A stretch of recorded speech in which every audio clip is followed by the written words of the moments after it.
Hi, everyone. Thanks for tuning in to this message that I want to share with you that I first delivered a couple of days ago. And it's based on 1 Samuel chapter 17, verses 32 through 49, which is a major portion of the well-known story of David and Goliath. And the topic or the title for this message is Getting Through Transitions. And so hope you find it meaningful, and I'm going to first share with you the scripture passage that this talk is based on, and then I'll share with you what I shared with my people a couple of days ago. Okay. 1 Samuel chapter 17, verses 32 through 49. David said to Saul, "Let no one lose heart on account of this Philistine. Your servant will go and fight him." Saul replied, "You are not able to go out against this Philistine and fight him. You are only a young man, and he has been a warrior from his youth." But David said to Saul, "Your servant has been keeping his father's sheep. When a lion or a bear came and carried off a sheep from the flock, I went after it, struck it, and rescued the sheep from its mouth. When it turned on me, I seized it by its hair, struck it, and killed it. Your servant has killed both the lion and the bear. This uncircumcised Philistine will be like one of them, because he has defied the armies of the living God. The Lord, who rescued me from the paw of the lion and the paw of the bear, will rescue me from the hand of this Philistine." Saul said to David, "Go, and the Lord be with you." Then Saul dressed David in his own tunic. He put a coat of armor on him and a bronze helmet on his head. David fastened on his sword over the tunic and tried walking around, because he was not used to them. "I cannot go in these," he said to Saul, "because I am not used to them." So he took them off. Then he took his staff in his hand, chose 5 smooth stones from the stream, put them in the pouch of a shepherd's bag, and with his sling in his hand approached the Philistine. Meanwhile, the Philistine, with his shield bearer in front of him, kept coming closer to David. He looked David over and saw that he was little more than a boy, glowing with health and handsome, and he despised him. He said to David, "Am I a dog that you come at me with sticks?" And the Philistine cursed David by his gods. "Come here," he said, "and I'll give you flesh to the birds and the wild animals." David said to the Philistine, "You come against me with sword and spear and javelin, but I come against you in the name of the Lord Almighty, the God of the armies of Israel, whom you have defied. This day the Lord will deliver you into my hands, and I'll strike you down and cut off your head. This very day I will give the carcasses of the Philistine army to the birds and the wild animals, and the whole world will know that there is a God in Israel. All those gathered here will know that it is not by sword or spear that the Lord saves, for the battle is the Lord's, and he will give all of you into our hands." As the Philistine moved closer to attack him, David ran quickly toward the battle line to meet him. Reaching into his bag and taking out a stone, he slung it and struck the Philistine on the forehead. The stone sank into his forehead, and he fell face down on the ground. Israel found themselves in a stalemate. They were squared up against the army of the Philistines on land that had a high level of economic and strategic importance. It was land that Israel really needed to secure, but nobody wanted to fight. Both the Philistines and Israel held steady. It was as if everyone was waiting for the other side to blink, or to accidentally shoot an arrow to trigger the battle. But no one was budging. They just all stood there, frozen, not knowing what to do.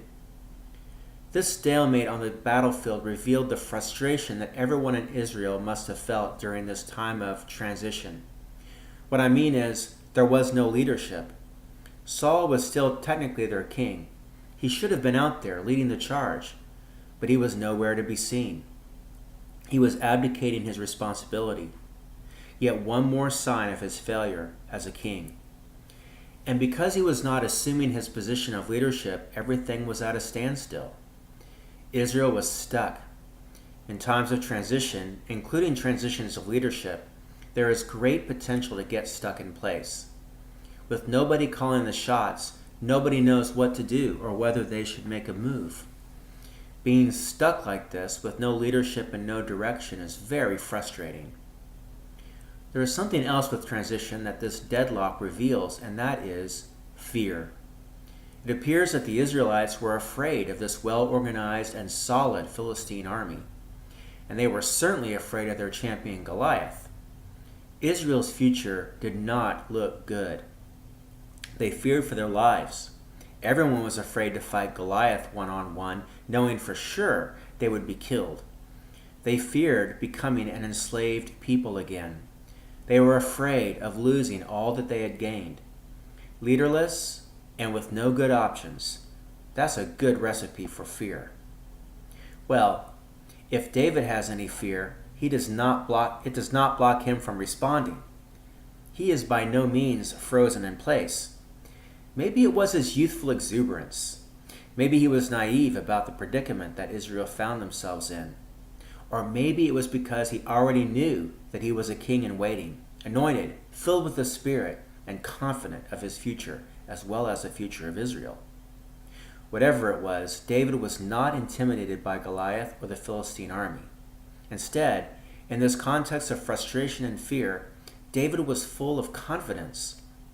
He had a serious amount of intestinal fortitude. Where does his confidence come from? Surely his confidence was not placed in Saul, and he may not have had a lot of confidence in Israel's army. He seemed to have a bit of confidence in himself. At least that's what he is projecting to Saul when he expresses doubt that David has the capacity to face down and defeat Goliath. David said that there were times when he had to face down lions and bears as a shepherd. If one of those beasts took one of his sheep, he would smash it in the mouth and take that sheep out of their jaws. And if they confronted him, he could kill that lion or bear with his bare hands. Really? That sounds a bit preposterous. But I don't think David's confidence only was in his fighting abilities against wild beasts. No, his confidence was rooted in God. He knew that the God that had led Israel out of slavery in Egypt, who had worked all kinds of powerful signs and wonders, who had led Israel to this point of possessing the land of promise, that surely God would somehow make a way out of no way to deliver Israel from this Philistine army and their champion, Goliath. It didn't matter how dire the situation looked. God was greater than the Philistines and their gods. So that is why David was so confident that he could beat Goliath. He knew that the battle belongs to the Lord. However, David also knew that this battle that the Lord would win had to be fought by Israel. God wasn't going to bring a big hand down from the sky and fling the Philistines aside like they were a bunch of toy soldiers. No, Israel would have to engage the Philistines in battle. Or more specifically, someone was going to have to confront Goliath. God would take out Goliath, but it would be through the effort of David, since no one else was stepping up. When we go through times of transition, either as an individual, a family, or even as a church, David demonstrates for us the value of having confidence in God. No matter how frustrating or fearful a time of transition is, God is sufficient. God is able to make a way out of no way. Not by magic, not by coercion.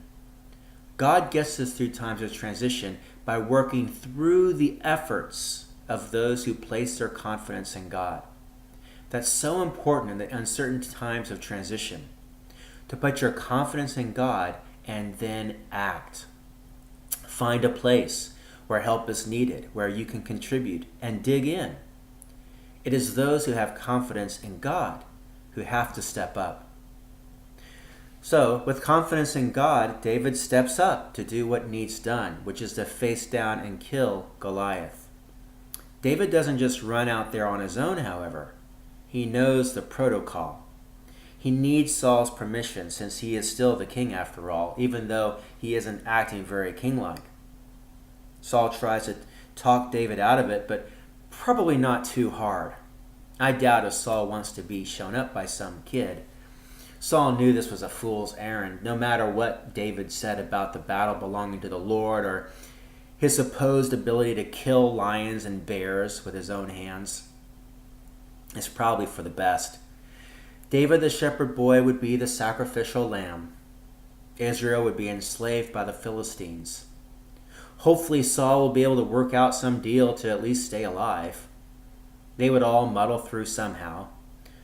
So Saul has David try on his armor and strap on his sword. It may give the boy some protection. And who knows? This may work out for Saul.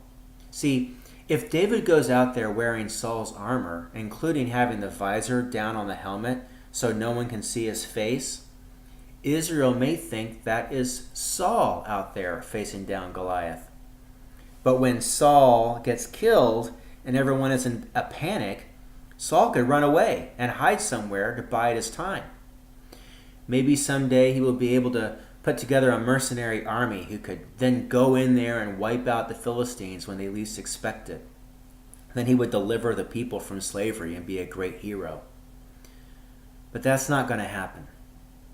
David tries Saul's stuff on, but it's not a good fit.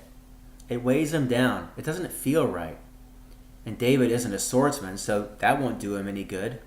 No, David decides to let Saul keep his things. David will confront Goliath with his own clothing and his own gear. He's no warrior. He doesn't need to pretend he is someone else. David has the wisdom to know he just needs to be himself. David knew he didn't need to be someone else. He knew that God could use him to win this battle just as he was. So whatever ruse Saul might have been planning doesn't pan out.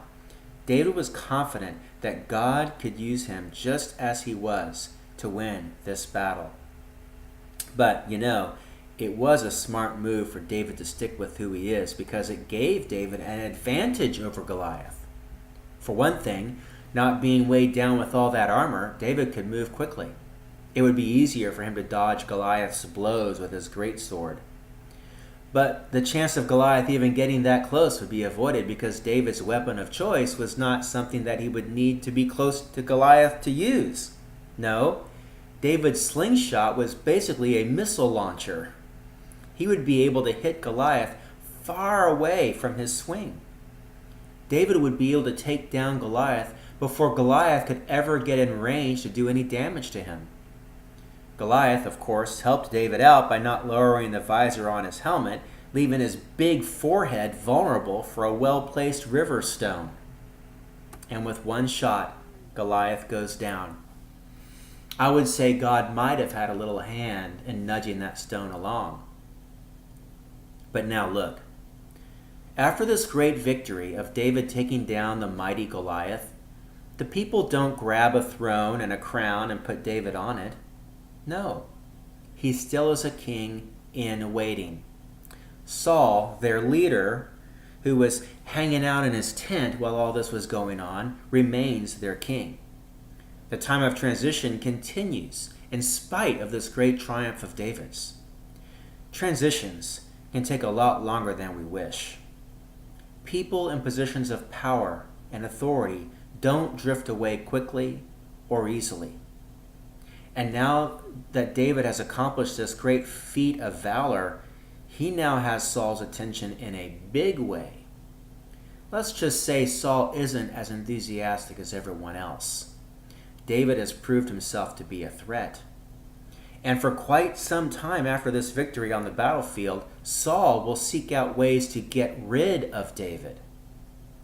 So yes, one victory wasn't enough to end this time of transition for the people Israel. Transitions can be frustrating. They can be scary. And they can stretch out for a long while. So, whenever we find ourselves in times of transition, whether that be a change in employment, or a change of bosses, or a change in relationship status, say from married to widowhood, able-bodied to disabled in some way, whatever that change is, What can we learn from David? Well, the first thing we learn is to trust in God. No matter what transition you are having to move through, no matter how frustrating or scary, believe that God is able. Believe that God always desires what is the very best for you.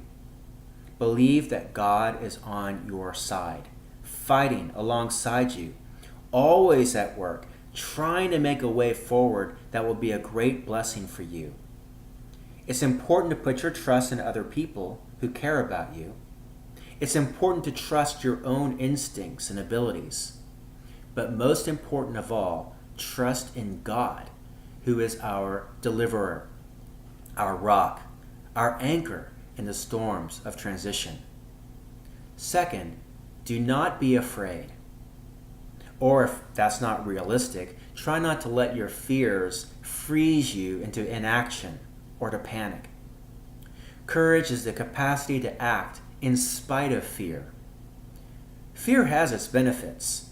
It prevents us from doing stupid stuff. It is an alarm bell signifying that there is danger. Fear is a built-in warning system for us. But that doesn't mean that when the fear alarm goes off, we need to curl into a ball, close and lock the doors of our life, and hide until the fear goes away. Times of transition are scary because we are moving into the unknown. It's prudent to be careful when you venture into the unknown. But not venturing in is not an option. Transitions happen to us, and we have to make our way through them the best we can. Fear reminds us that we are in a dangerous space, but we have to find the intestinal fortitude, helped along by our trust in God, to move forward in spite of our fear. That's what courage is. Trust in God, do not be afraid, and third, be yourself. Do what you can do to move forward in times of transition. David knew he didn't need to be a mighty warrior to take out Goliath. He was convinced that God could use him for that purpose, just as he was, a shepherd boy. If you have some courage and are true to yourself, God can work with that. But you do have to do something. Don't be like the Israelite army and just stand around. Look around and see what is a positive, productive thing you can do in whatever transition you find yourself, and do that. God is right there with you to help you as you respond the best way you know how. And don't say things like, but I'm not fill in the blank, or but I can't fill in the blank. If you trust God and act with courage, then you are making yourself available for what God wants to accomplish through you. God can work with you just as you are. You don't have to be anyone other than yourself. And finally, remember that times of transition can last longer than you would like. Most of us crave order and certainty. We have our routines. We have our relationships that mean so much to us. We have our skills and abilities that we count on to function. And when we lose any of this, and we enter into a time of transition, it throws our lives out of whack. No one wants to live in a time of chaos and uncertainty for long. But guess what? Transitions are going to take as long as they need to take. And we have little say on how long that is. And if you think about it, our lives are just one long transition from one phase of life to the next until our life ends and we enter into the transition into the life to come. So maybe we shouldn't think that if we just hold on and muddle through somehow, everything will sort itself out and life will be well ordered and certain. I kind of think such a life doesn't last long. No, I think we all need to settle in to the reality that our whole life is one big transition. So to make it through, let's take the lessons from David. Trust God. Do not be afraid. Be yourself. And do what you can do and settle in for the lifelong adventure of transitions. Thanks for watching this video. I hope this message was encouraging and gave you some guidance on how to make it through life's transitions. If you have not yet, I would encourage you to click on the subscription button underneath, and then you can click on that bell next to it, which will notify you whenever I upload a new video. So again, thanks for watching, and until next time, be well.